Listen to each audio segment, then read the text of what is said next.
কৃষ্ণচূড়া মরিচ গাছ বলে এগুলা, কালাটা যে কালো কালার।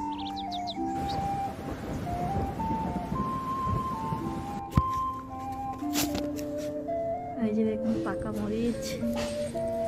এখন এই মরিচ গাছ থেকে আমার আম্মু মরিচ তুলতেছে।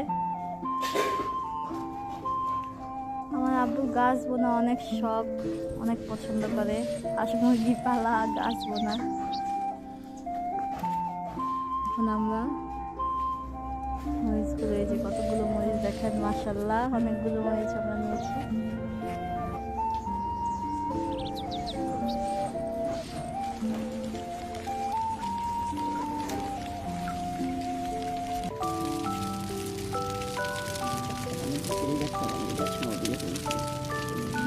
যেগুলো এখনো বাড়তি হয় নাই, মানে যখন বাড়তি হয় একটু শক্ত হয় তখন এগুলো